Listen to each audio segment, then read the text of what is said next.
انسان اگر باصلاحیت بھی ہو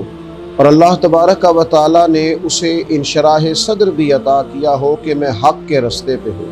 لیکن اس کے باوجود اگر وہ قوت ارادی، قوت فیصلہ، ان دونوں چیزوں سے محروم ہو اور پھر اس کے ساتھ ساتھ اسے نتائج کا بہت زیادہ خوف ہو، تو باوجود اس کے کہ وہ باصلاحیت ہے اور باوجود اس کے کہ وہ حق پر ہے، وہ کوئی کارہائے نمایاں سر انجام نہیں دے سکتا۔ قرآن مجید فرقان حمید ارشاد فرماتا ہے کہ ان الذین قالوا ربنا اللہ ثم استقاموا فلا خوف علیہم ولا هم یحزنون۔ فرمایا بے شک وہ لوگ جنہوں نے کہا کہ اللہ ہمارا رب ہے، پھر وہ اس پر ڈٹ گئے تو ان پر نہ کوئی خوف ہوگا نہ وہ غمگین ہوں گے۔ جب انسان قوت فیصلہ اور قوت ارادی کے ساتھ کوئی کام شروع کرتا ہے، آج امت مسلمہ کے نوجوانوں کا سب سے بڑا مسئلہ یہ ہے کہ وہ کسی چیز کو حق جان بھی لیتے ہیں تو پھر بھی قوت فیصلہ سے اور قوت ارادی سے بری طرح محروم ہیں، اور پھر کسی ایک طرف کا سفر اس لیے نہیں کر پاتے کہ وہ نتائج سے خوف زدہ، وہ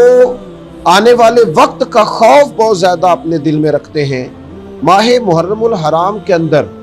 سیدنا امام حسین رضی اللہ تعالیٰ عنہ کے عزم و استقلال، جرت، بہادری، قوت ارادی، قوت فیصلہ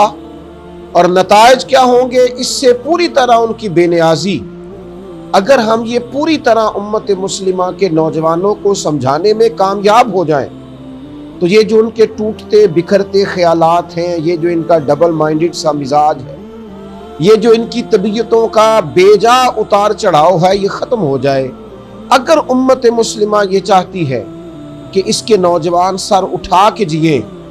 اور نوجوانوں کے اندر پھر سے وہ اقبال کی خودی کو بیدار کیا جائے، تو اسوہ شبیری کو عام کرنے کی ضرورت ہے۔ امام علی مقام رضی اللہ تعالیٰ عنہ اور آپ کے رفقائے کار، آپ کے خاندان، ان سب عظیم المرتبت لوگوں کی قربانیوں کو پوری طرح امت مسلمہ اپنی آنے والی نئی نسل کے سامنے رکھے، تاکہ حق کے لیے کھڑا ہونا اور حق کے ساتھ کھڑا ہونا اور باطل کے سامنے ڈٹ جانا یہ دلوں کے اندر پیدا ہو۔ اللہ تبارک و تعالی اسوہ شبیری کو سمجھنے کی توفیق عطا فرمائے۔